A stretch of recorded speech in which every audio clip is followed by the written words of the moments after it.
What's up? I'm Vin, and today I want to go through my best and worst game of the week. So, the first game I want to look at, my best game, was against a 2000 plus rated player, and it was a King's Gambit type game.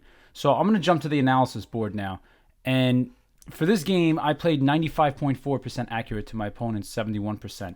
So, I started e4, and my opponent went e5, and then here I'm going f4. So, this is a very aggressive opening, but I really like King's Gambit. So my opponent accepts.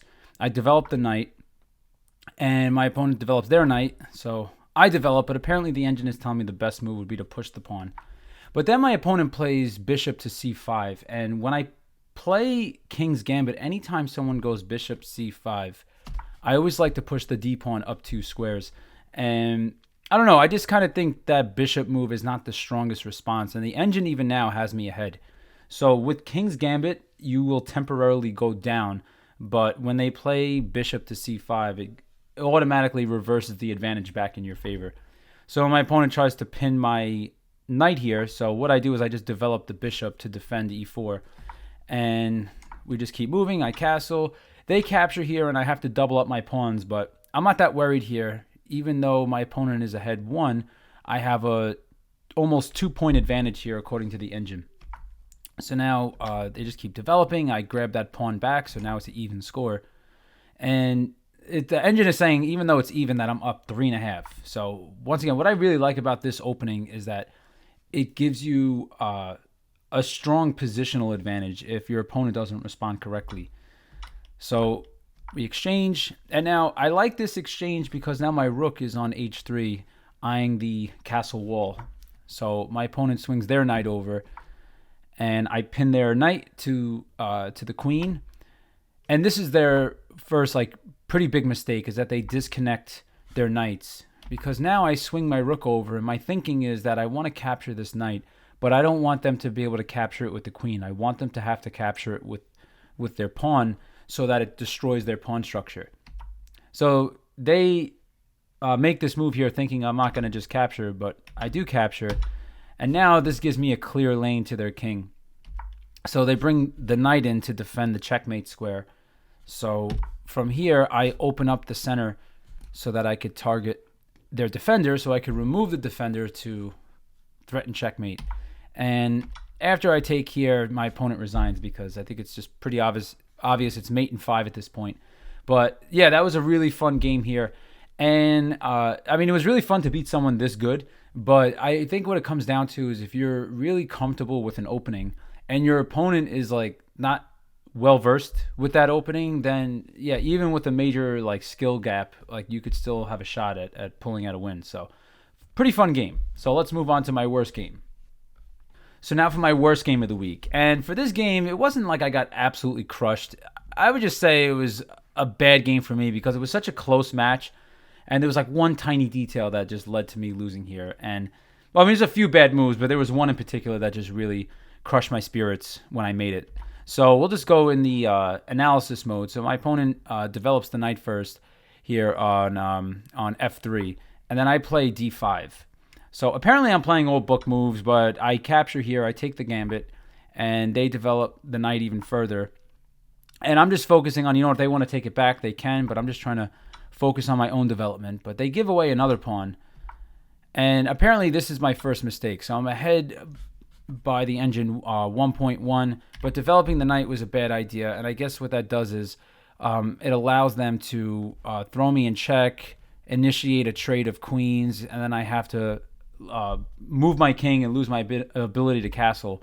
But my opponent doesn't take, and now I finally develop the knight to block the check. So I look to kick that knight out. And then at this point, I'm just looking to trade because I'm up 1. So my thinking here is just play a tight game of chess and just try not to blunder. But you'll see in a minute that I do in fact blunder. So here, because I got rid of the light square bishop, I don't mind moving the f7 pawn. I know they'll say, oh, never move f7 if you castle. But with the light square bishop gone and the queen gone, there's no piece that's going to attack me on a diagonal. So I'm not as worried about opening this up. And from here, I'm just looking to create the famous battering ram with the rooks. And a few more moves forward. I'm just trying to gain more control of the board by advancing. But this is my next mistake. I go from having a 3.5-ish point advantage to losing my advantage because now I'm no longer double defending G7 because I blocked my rook from defending G7. So they take, and for some bizarre reason, here's my first really bad move. I'm up 1.6, and then I had this cool idea of sacrificing to take this, but it wasn't really a cool idea because as soon as they capture, and then I capture the knight, yes, I'm going to gain 2 minor pieces, but they're going to gain a minor piece and then my rook. So bad trade. I don't know what possessed me to do this, but now I'm down 1 point, and the engine has them ahead 3.2. But I'm motivated at this point. I'm like, you know what? I'm just going to play a smart rest of the game of chess, and I'm going to try to win this. I'm not going to resign here. So my opponent breaks the connection between their rooks, which the engine calls a mistake. And at this point, I'm just looking to advance, maybe promote. And then this is where I start to develop a plan. So at this point, what I'm thinking is, all right, let me move my pawns to cut off. Let's look at this here. So I want to cut off the king's escape squares. So the king is on the last, on like the first row here. So I'm just looking to. So we're just playing this zigzag game. My opponent doesn't want to draw. So the idea behind this is that once I capture, now my opponent's king can't go to these squares. So I'm trying to set up a back rank checkmate, but they recognize this and they say, all right, let me move out of the way, although blocking the back rank checkmate would have been the best move. But once they go here, now my thinking is let me move my bishop here because this square, all these squares are covered, this square is covered, so the back rank checkmate is still an option. And then this is the devastating move. My opponent throws me in check, and this is the mistake. I move to f6 instead of e6. So the problem with this is now my opponent has access to d7, and then we'll have further access to d1, which will block my back rank checkmate idea.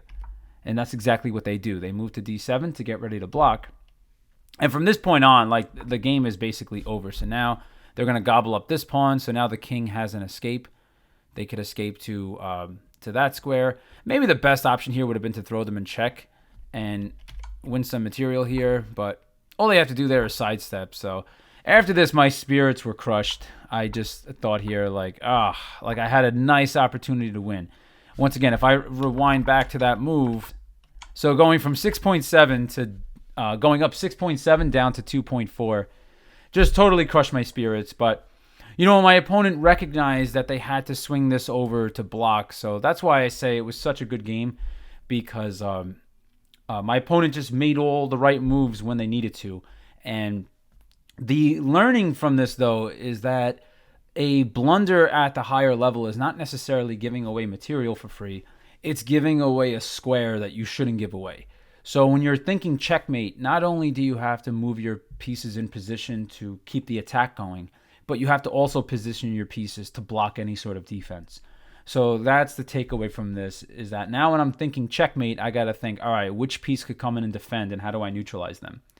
So, all right, well, this is going to wrap up this video on my best and worst game of the week. If you enjoyed this, please like and subscribe. It really helps me grow the channel. And if you want, leave a comment in the comment section if you have any requests for any particular content you want me to make. So, thanks for watching.